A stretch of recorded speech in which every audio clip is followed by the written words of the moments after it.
Hi, good evening. Sa pangalan po ng dakilang Panginoong Hesukristo, isang mapagpalang gabi po sa bawat isa sa atin. Dito po tayo sa pagtatalakay ng sitas sa ngayon. Akin po bibigyan ng buhay yung pangalawa sulat ni Apostol Santiago sa Kapitulo 5, versikulo 7, patuloy hanggang 20. And po, ano po ang sabi dito? Palagay po natin na ang nagsasalita si Apostol Santiago. Tayo pong lahat ay tagapakinig. Sabihin, huwag natin ilalagay sa isip natin na ako yung nagsasalita, kundi kinakausap tayo ni Apostol Santiago. Anong sabi niya? Mga tiis nga kayo mga kapatid hanggang sa pagparito ng Panginoon. Ano po ba ang dapat nating pagtiisan? Siguro yung mga pagsubok, mga tukso, yung mga problema, pangangailangan sa katawan man yan o pang araw-araw na pamumuhay, at kung ano-ano bang mga suliranin na dumarating sa ating buhay. Yan po ang dapat nating pagtiisan, lalong-lalo na yung mga sitwasyon na nangyayari sa buhay natin. Ibig sabihin, kung halimbawa umabot ang buhay natin ng 100 taon, ipalagay natin umabot ng 70 anyos, ang pagtitiis po, ang sinasabi nito, hanggang sa pagparito ng Panginoon. Paano kung hindi tayo umabot doon sa pagdating o pagbabalik ng ating dakilang Panginoon? Kung titingnan po natin, ang pagtitiis tuloy-tuloy hanggang sa pagbalik ng Panginoon. Paano nga kung hindi tayo umabot doon sa pagbalik ng Panginoon? Namatay na tayo. Ang mahalaga, bago tayo namatay, nagampanan natin yung pagtitiis. Narito, inaasahan ng magsasaka ang mahalagang bunga ng lupa na may pagtitiis hanggang sa tanggapin ang ulang maaga at uli. Ibig sabihin po, ang magsasakang yan, walang iba yung ama ng ating dakilang Panginoon, siyang ama rin natin. Tayo ngayon yung lupa. Ngayon, ano po ba ang kinalabasan ng lupa? Nung tayo ba ay taniman ng salita ng Diyos, nagkaroon ba ng bunga sa buhay natin ang salita ng Diyos? Ito ba nai-apply natin sa ating pang-araw-araw na pamumuhay? Ang bunga po kasi, ito yung ginagawa natin sa kapwa. Ito po yung bunga. Ngayon, kung halimbawa, ang ginagawa natin sa kapwa, ang impact nun, masama yung ugali natin, masamang bunga ang lumabas. Pero kung pinupuri ang Diyos dahil maganda yung ginawa natin, magandang bunga ang tawag nun. Kaya po, kung titingnan natin, tayo po ay inuobserbahan ng Diyos para yung bunga na yan, makita niya na dapat pawang mabuti. Dapat makita niya yung resulta ng ating mga ginagawa na dapat makahikayat pa tayo ng mga taong lumapit sa Diyos. Mga tiis din naman kayo, pagtibayin ninyo sa inyong mga puso sapagkat ang pagparito ng Panginoon ay malapit na. Ano naman yung pagtitiisan naman natin dito? Walang iba, bagaman tayo may tinatawag na emosyon, minsan po nadadala tayo ng mga sitwasyon, nagiging madrama ang buhay natin, madamdamin, minsan nagiging mapusok, minsan natatakot, minsan parang problematic ang ating puso. Dapat po, kung maaari, iwaksi natin yung mga negative na nagiging resulta bunga ng ating mga puso. Yun po yung pagtiisan natin. Na dapat, halimbawa, Kasi halimbawa sa buhay natin, kapag ang isang tao, halimbawa nakasanayan niya ang manood ng teleserye, kapag ang pinapanood mo nakakatakot, parang ayaw mo nang lumabas sa bahay dahil palagi ka na rin takot. Kapag ang napapanood mo naman, nakakaiyak-iyakin din ang buhay. Kahit na hindi pa dumarating ang problema, iniiyak ka na. Minsan naman, kapag ang pinapanood natin, awayan, agawan ng asawa, ng may asawa. Minsan, kahit wala namang ginagawa ang ating asawa, tayo'y nagsiselos para sa kanila. Dahil po, nadadala yung puso natin ng sitwasyon sa kakapanood natin. Kaya po, kung tayo po ay nasa pagtitiis, dapat po isasaalang-alang natin na dapat hindi tayo nadadala ng mga pinapanood natin. Isa po yung halimbawa. Sabi pa po dito, huwag kayong mga upasalaan. Sa English, grudge not to one another. Ibig sabihin, pag sinabi kasing grudge, sama ng loob. Ngayon, ang sabi dito, huwag kayong sumama ang loob sa inyong kapwa. Sa malalim na Tagalog, upasalaan. Mga kapatid, laban sa isa't isa. Ibig po palang sabihin, ang sumama lang ang loob sa kapwa. Sabi dito, upang huwag kayo'y mahatulan. May hatol po pala kapag tayo po ay nagkaroon ng sama ng loob sa kapwa. Ibig pong pala sabihin, kung malawak ang ating pag-iisip, kapag may ginawang problema ang ating kapwa, hindi pwede pala tayong mag-apply ng sama ng loob para hindi tayo hatulan. Ang gagawin na lang natin, kung malawak ang ating pag-iisip, ipapanalangin natin yung tao na pinanggalingan nang sa ganun hindi na sumama ang ating loob. Hindi baga, ang gusto natin lahat maligtas. Ayaw natin hatulan. Sapagkat, hindi baga, sa pagbalik ng ating dakilang Panginoon, ang una niya na munang kukunin yung mga tapat sa Kanya. Yung mga matitira, yun ang hahatulan. Siyempre, ang gusto natin, sure na ang ating kaligtasan. Na dapat hindi na dumating na hahatulan pa tayo. Ano po ang hahatol sa atin? Yung salita mismong itinanim sa ating mga pag-iisip, sa ating mga puso, yun po ang hahatol sa atin. Ngayon po, bakit dito sinasabi ni Apostol Santiago na ang sama ng loob pala, mabigat na po palang kasalanan yan sa kapwa. Bakit po? Dahil tayo po ay templo ng Espiritu Santo. Ngayon, kung meron tayong sama ng loob, binibigyan natin ng bighati yung Espiritu Santo na nananahan sa atin, mananahan pa ba yan sa atin? Ang mangyayari po niyan, hahatulan tayo kasama ang ating kaluluwa, ang ating katawan at espiritu sapagkat pinatagal natin sa ating puso. Hindi ba ayaw natin mahatulan, pakawalan na natin yun yung sama ng loob. Kung nasaktan man tayo, halimbawa nakarinig tayo ng anumang bagay na nagdamdam tayo, dapat kausapin agad natin yung tao na pinanggalingan nun para hindi na tayo hatulan. Yun po yung importante. Ito po yung nasa topic, kaya ipapaliwanag natin.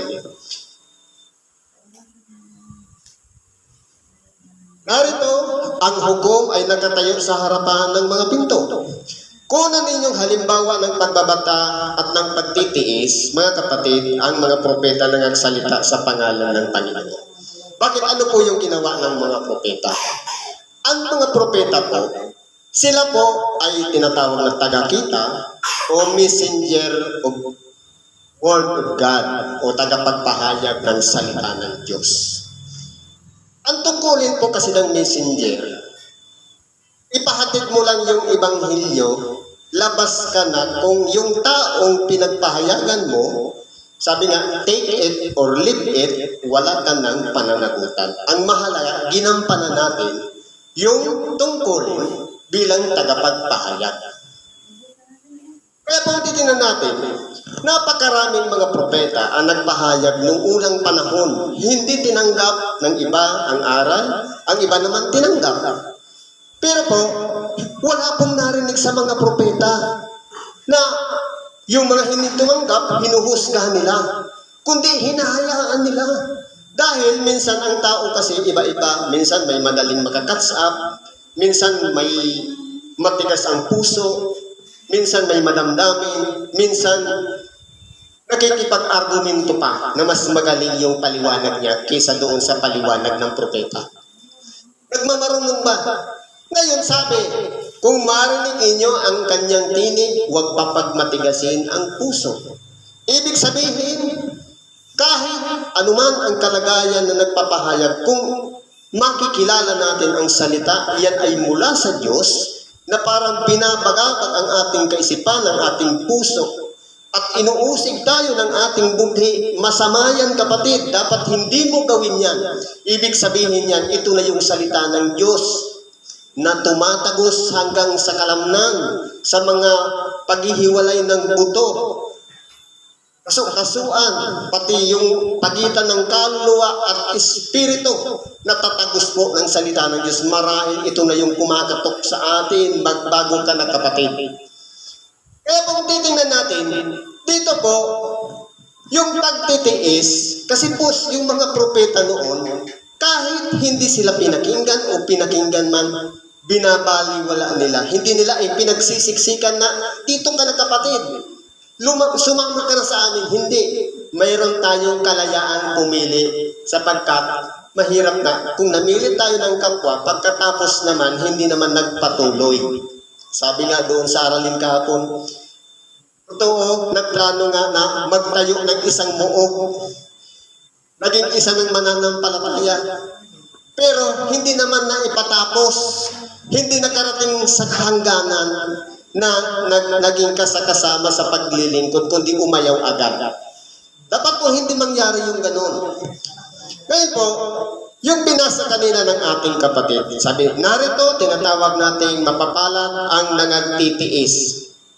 Madali pong sabihin ang mapapalad ang nangagtitiis. Paano po nagiging mapalad ang nangagtitiis? Kung halimbawa po tayo, nakarinig ng salita, tapos sumama yung loob natin, wala po doon ang tinatawag na pagtitiis. Sapagkat ang pagtitiis, sabi nga, ang sumampal sa kabila, bigay mo pa ang kabila. Kaninong aral nyo? Sa ating dakilang Panginoon. Ngayon, kung siniraan pala tayo, hayaan natin sa ulit-ulitin. Ibig sabihin yan, part yun ng pagtitiis. Kaya natin i-sacrifice yung ego. Ego natin na gusto na sana nating sumagot pero hindi pa natin ginawa. Dahil yan po ay example o halimbawa ng pagtitiis. Yung pagpapahaba ng ating unawa. Ano ba ang nangyari kay Job? Yung binasa kanina, titingnan natin, merong dumating sa kanyang kakaiba. Bakit? Dahil si Job naging isang tapat na lingkod ng Diyos. Ipinagmamalaki ngayon ng Panginoon. Kaya nung nagkakatipon yung mga anak ng Diyos, naparoon naman si Satanas. Ipinagmamalaki niya kay Satanas. Inyong napansin ang aking lingkod na si Job. Walang katulad niya sa ibabaw ng lupa. Pagbuhatan mo ngayon ng inyong kamay, kung hindi ka niya tatalikdan, sabi ngayon ni Satanas. Anong ginawa? First move ni Satanas, tinanggal lahat ng ari-arian. May narinig ba kay Job na nagsalita siya, nagreklamo, sinumbatan niya ang Diyos? Wala. Pinatay lahat sa pamamagitan ng aksidente ang kanyang 10 anak. May narinig ba sa bibig ni Job? Wala pa rin. Ano pang ginawa? Yung pinakamamahal niya na natitira na lang, yung asawa niya, nasaan na yung pagtatapat mo sa Diyos? Talikuran mo na ang Diyos. Mamatay ka na. Pero hindi po sumuko si Job. Walang narinig kahit isang masamang salita nagmula sa kanyang bibig. At pagkatapos doon, dumalaw pa yung mga kaibigan niya, yung 3. Meron pa, yung binigyan si Job ng mga sugat, mga bukol na magkakadikit, at pagkatapos sabay po yung pinaputok. Anong ginawa niya? Yung uod na tumalsik sa kanya, kinuha niya pa, ibinalik niya.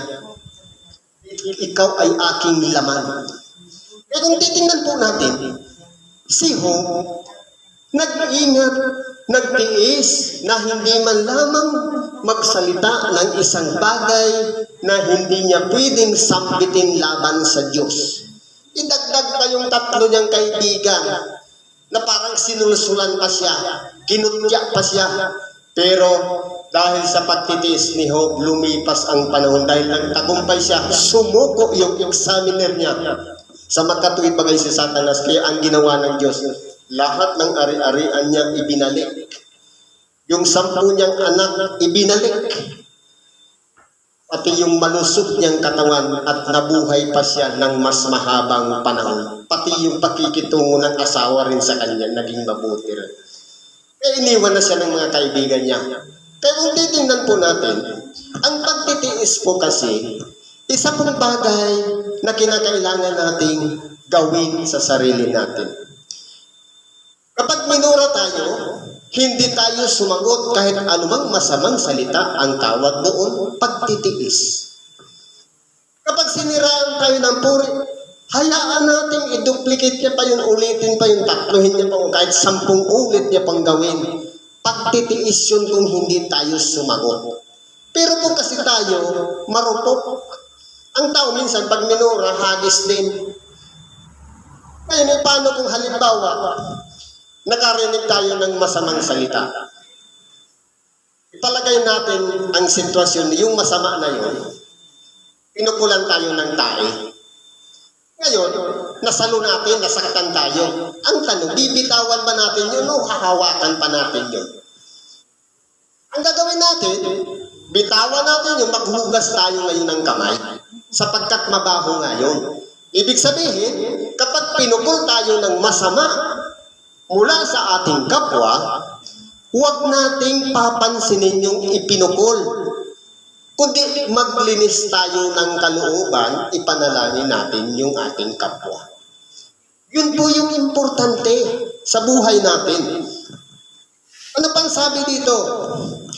Ngunit higit sa lahat ng mga bagay ay huwag ninyong ipanumpa kahit ang langit ni ang lupa ni anumang ibang sumpa, kundi ang iyong oo ay maging oo at ang iyong hindi ay maging hindi upang kayo huwag mangahulog sa ilalim ng hatol.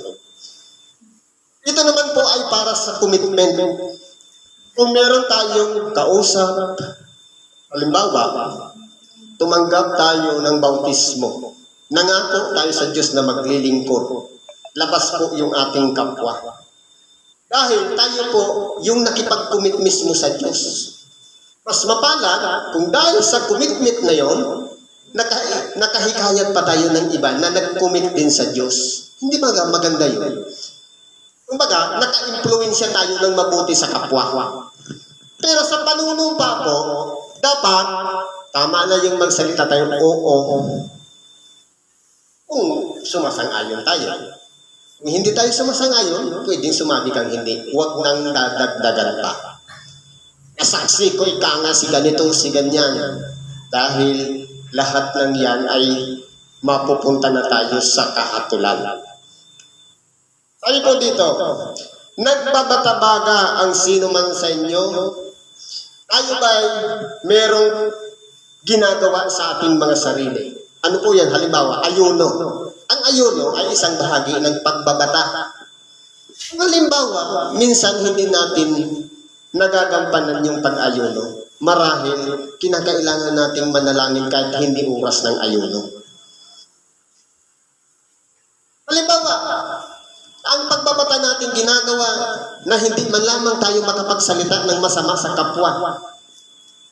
Kinakailangan, lalakipan pa rin natin ng panalangin. Ibig sabihin, ang pag-aayuno po pala, hindi lang panalangin, kundi, kumbaga, para maging energized, para lumakas yung ginagawa natin, ilalakip natin yung panalangin. Kasi po, ang naiintindihan natin, Kapag tayo nalalangin ng alas 9, alas 12, at alas 3, yun na yung ayuno. Hindi po.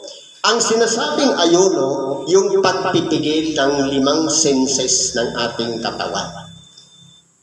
Paningin, nakakita tayo ng tangit sa itsura natin, nilapastangan natin. Tangit mo. Kasala na tayo. Lalong-lalo na nakaamoy tayo na pwedeng bad breath, pwedeng mabaho yung kilikili o kaya umutot. Hindi ba ka mabilis kasi tayo mag-react. Minsan halimbawa, yung gawain pa ng kamay, sense of touch, na hindi naman pwedeng kunin, inilagay mo sa iyong bag. Pagkakasala na naman yun. At higit sa lahat, itong bibig, ito'y maliit na apoy na pwedeng makasira ng ruweda ng ating buhay. Itong ginagamit natin sa pagpuri sa Diyos, pero ginagamit naman natin sa paglapastangan sa kapwa. Kaya nga, dinisign ng Diyos, binakuran ng 32 na ngipin para hindi magpalalo. Ngayon, balik tayo dito sa topic. Yung mga sinasakripisyo natin, isinasaalang-alang natin na dapat nagpipigil tayo ang tawag mong pagbabata. Natutuwa ang sino man, awitin niya ang pagpuri sa Diyos. Halimbawa, nagtagumpay tayo sa mga nangyari sa atin, na nalagpasan natin yung pagsubok, yung mga problema na dinanas natin, magpuri tayo sa Diyos.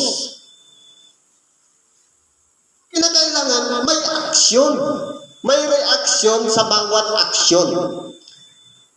Halimbawa, paano natin malalaman ang kaligayahan ng isang tao kung siya'y nagtagumpay, di umawit siya sa Diyos? Halimbawa, hindi naman nakita yung result. Ano ba, nagtagumpay ba siya o hindi? Kaya dapat, palagi natin isa sa isip yung magawang mga bunga ng mga gawang mabubuti. Isa pa dito, may sakit baga ang sino man sa inyo, ipatawag niya ang mga matanda sa iglesia at ipanalangin nila siya na pahiran nila ng langis sa pangalan ng Panginoon. Dito kung titingnan po natin, marami to. Ipatawag niya ang matatanda sa iglesia. Ipanalangin nila. Ibig sabihin, more than one. Lagyan nila ng langis. Halimbawa, 10 yung matatanda sa atin dito. Kung gusto natin gumaling yung ating kapatid, lahat tayo maglagay ng langis sa kanya. Ano yung langis? Isang bagay na dahil ang isang tao sa ilalim ng kapangyarihan ng mababang espiritu o masamang espiritu, wala po sa kaayusan ang katawan niya. Marahil sa pinagsama-sama nating lakas ng pananalig, kapag nadapuan natin ang taong may karamdaman, maaring kung 10 yung nariyang masamang espiritu, 12 tayo, tatalunin natin yung masamang espiritu kung malakas ang ating pananalig. Ganyan po yan. Yan po, yung pagpapagaling sa may karamdaman, resulta na lang po yun ng ating pagkakawang gawa sa ating kapwa. Sapagkat kung halimbawa, kaya naman natin tumulong, tapos nagtimpi pa tayo, hindi na, kayo na lang, kaya mo na yan. Ibig sabihin, ipinagkait natin yung ibinigay sa atin para tulungan natin ang ating kapwa. Bakit po? Ang panalangin ng pananampalataya ay magliligtas sa may sakit. Ito po pala yung langis. Yung panalangin natin doon sa mga tao, na gaya ng ginagawa natin gabi-gabi, nagpapahatid tayo ng Pledus Universal sa mga kapatid natin na kahit hindi natin kilala. Yan po pala yung pinakalangis na pinakakailangan ng ating kapatid.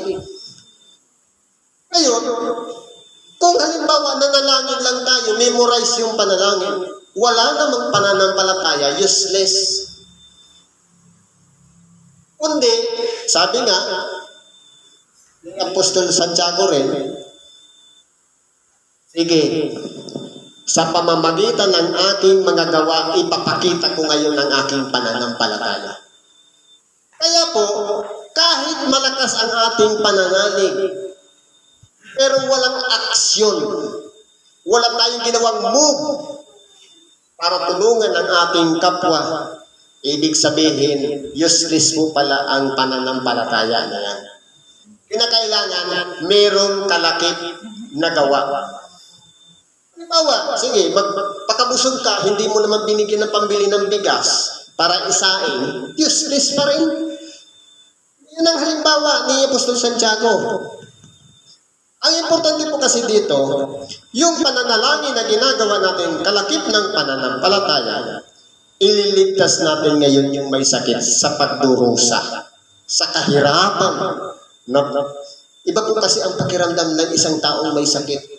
Una, balisa ang pag-iisip. Hindi niya makontrol ang emosyon, ang diwa. Hindi mo malaman kung lahat ng kakainin mo tatanggapin ng katawan. Kasi ano nga nasa ilalim nga ng karamdaman. Ngayon, yung mga walang karamdaman ang may kakayahan na tumulong doon. Pero kung wala tayong ginawa, halimbawa may biyaya tayong magnetismo, hindi, kayo na lang, hindi ako prepare. Para saan pag pumunta ka ng templo kung hindi ka naman prepare? Dapat anytime, always tayong prepare. Yun po yung importante. Paano kung hindi pa rin gumaling? Ikaw kasi hindi ka nagmagnet Hindi ba kauusigin tayo ng ating budhe? Dahil sayang yung biyaya na pinagkalog sa atin, hindi tayo tumulong, tapos hindi gumaling. Takot tayo. Baka hindi tayo makatulong. Kaya mamaya mamagnitan natin siya. Mga pahayagan nga kayo sa isa't isa ng inyong mga kasalanan at ipanalangin ng isa't isa ang iba upang kayo'y magsigaling. Ibig sabihin po pala, may problema talaga ang bawat isa sa atin.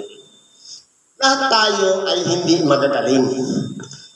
Ngayon, para maging magaling tayo, kinakailangan reconciliation sa bawat isa. Kapag may ginawa tayong mali sa iba, ibig sabihin ganito po kasi yan. Hindi pwedeng tingnan mo yung mali ng iba, kundi ikaw mismo ang magsasabing sorry sa ginawa ko. Hindi pwedeng ikaw kasi ginawan mo ako, hindi, baliktad po ito. Mga pahayagan kayo, tayo mismo ang magsasabi ng nagawa natin. Hindi pwedeng susumbatan natin yung ating kapwa na gumawa ng masama. Wala tayong pakialam sa ginawa ng kapwa. Sapagkat kung siya gumawa ng masama, siya rin naman ang hahatulan. Ang importante dyan, priority natin yung sarili. Na dapat tayo malinis sa harapan ng Diyos. Wala tayong problema. Sapagkat yun po ang magiging balakid para hindi tayo magsigalin. Kung nakapokus lang tayo sa ating kapwa. Malaki ang nagagawa ng maningas na panalangin ng taong matuwid. Kaya po, kung halimbawa nanalangin tayo, hindi naman tayo naglinis ng kalooban, kahit anong hingi natin, hindi po ibibigay. Dahil, sabi nga, malaki ang nagagawa ng panalangin ng isang taong matuwid. Kung tayo po ay naglinis ng kalooban, ang tawag sa ating taong matuwid, ibig sabihin, i-epekto na yung prayer natin. Dahil, naglinis tayo. Pero kung halimbawa, may kim-kim pa rin tayo, tapos nanalangin tayo, para tayong inuuga-uga ng hangin yan, hindi malaman, pakaliwa, pakanan, walang direksyon yung panalangin natin dahil may kumukontrol pa sa ating puso. Ano pa sabi dito? May halimbawa, si Elias, isang taong may pagkataong gaya rin ng atin, na siya'y nanalangin ng buong ningas upang huwag umulan, hindi umulan sa lupa sa loob ng 3 taon at 6 na buwan. Totoo po ito nangyari. Si Elias po, katulad din natin yan. Pero po, siya po ay naglilinis palagi ng kanyang kalooban. Kapag siya'y nangaral ng Ebanghelyo tapos ang tao hindi nagsisi, siya mismo ang nag-aayuno, nahihiga siya sa abo. Wala siyang pakialam sa tao na pinagpangaralan niya. Ang mahalaga, yung mission niya na ihatid yung salita ng Diyos. Pagkatapos doon, tapos na rin yung mission niya, iintindihin niya naman yung sarili niya. Aayunuhan niya ngayon yung ginawa niya na sana'y magkaroon ng bunga. Ganyan po ang ginagawa. Ibig sabihin, ginagawa na in actual, personal, physical, in spiritual gagawin din sa pamamagitan ng ayuno at panalangin. Kaya po, nagawa ni Elias na hindi magpaulan ng 3 taon. Sabi pa, muli siyang nanalangin at ang langit nagbigay ng ulan. Kumbaga, sa 3 taon na hindi umulan, nung nanalangin uli siya, saka siya pinakinggan dahil malinis po ang kanyang kalooban.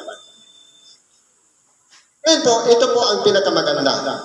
Mga kapatid, kung ang sino man sa inyo ay nalilihis sa katotohanan at siya'y papagbalikin loob ng sino man, ay alamin nito na ang nagpabalik loob sa isang makasalanan mula sa kamalian ng lakad niya ay magliligtas ng isang kaluluwa sa kamatayan at magtatakip ng karamihang kasalanan. Ano pong ibig sabihin nito? Halimbawa, may isang taong nalihis, naligaw, hindi na sumusunod sa salita ng Diyos, hindi na kinikilala si Kristo. Tayo po yung nag-effort, gumawa tayo ng hakbang para siya makabalik. Ang nangyari noon, nailigtas natin siya, pati yung kasalanan ng gumawa, natakpan na rin. Dalawa po kasi ang marireconcile doon. Yung tao na nalihis, may binipisyo sa kanya na patawarin siya at makabalik na muli, magkakatuwaan pa ang mga anghel sa langit. Pati yung nagpabalik, meron din siyang binipisyo na tatakpan ang karamihang kasalanan. Kaya importante po sa atin ang mission natin, magligtas ng mga taong nasa kadiliman. Kasi po, nakapokus tayo dapat sa mga nasa kadiliman. Hindi sa tayo ng magkakapatid ngayon ang magtitinginan ng mga ginagawa. Sabi nga, lahat na nangangaral ng salita ng Diyos, kinikilala si Kristo ang tawag sa atin, asin. Hindi na kinakailangan dagdagan pa ang alat, lahat na tayong maaalat. Ang matatabang, yung wala pang nasa kadiliman pa, yun ang bahagi na natin ng asin. Siguro po, dyan na lang muna ang pakikibahagi natin sa oras na ito. Salamat po sa Diyos at anuman po ang naabot ng ating pag-iisip, unawa, naway puspusin ng Espiritu Santo upang manahan tayo sa buhay na walang hanggan na inihanda ng Diyos sa mga nagsisiibig sa Kanya. Salamat po at isang magandang gabi sa ating lahat.